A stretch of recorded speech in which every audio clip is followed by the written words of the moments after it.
প্রতি বছর আমরা চিড়িয়াখানায় ঘুরতে যাই, এই বছরেও তাই বেরিয়ে পড়েছি, যাচ্ছি আমরা চিড়িয়াখানায়। আর এই বছরে আমাদের সাথে যাচ্ছে আমার ননাসের বান্ধবী আর আমরা ফ্যামিলি 3 জন।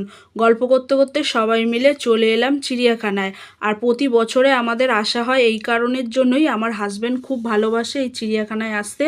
আর তার সাথে সাথে এখন আমার মেয়েটাও হয়েছে, ও আসার জন্য পাগল চিড়িয়াখানাতে। তো আমরা চলে এসেছি এবং টিকিট কেটেও নিয়েছি, টিকিট কেটে আমরা ঢুকেও পড়েছি।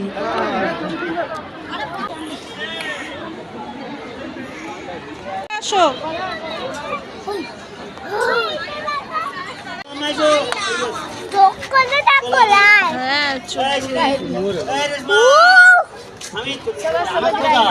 আমরা চিড়িয়াখানাতে যাওয়ার পর বেশ কিছুটা ঘুরে নিয়েছি, ঘুরে নেওয়ার পর তারপর পেয়ে গেছিলো খিদে, সবাই মিলে বসে পড়লাম খেতে।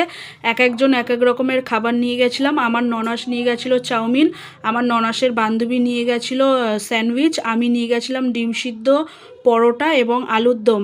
একসাথে সব খাবার খাইনি, কিছুটা খাবার খেয়েছি, কিছুটা খাবার রেখে দিয়েছি আবার পরে খাওয়ার জন্য। একসাথে তো এত খাবার খাওয়া সম্ভব না, তাই রেখে দেওয়া হয়েছে কিছুটা। এই যে এবার এখানে ঢুকছি, যেটা এবছরের নতুন উদ্বোধন হয়েছে। মানুষ থাকবে খাঁচায় আর পাখি থাকবে খোলা।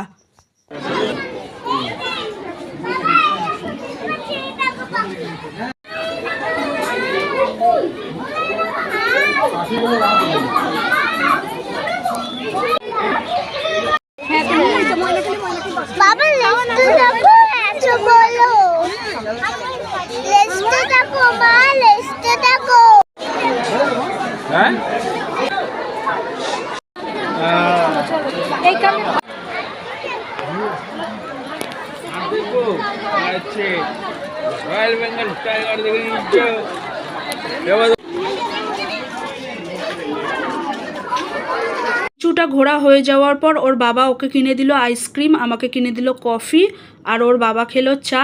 আর আগের তুলনায় এখন কিন্তু চিড়িয়াখানায় প্রচুর খাবারের দোকান হয়েছে।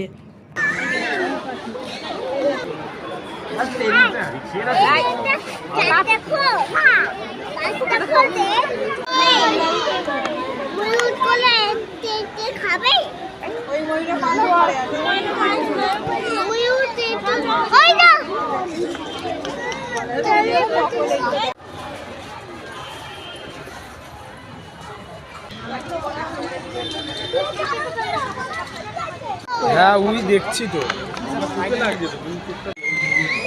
বাবাকে ছেড়ে এবার টুনটুন আঙ্কেলকে দেখো, ডিজাইন দেখো, চুল সাপোর্ট। টুনটুন আমাদের সাথে আসেনি।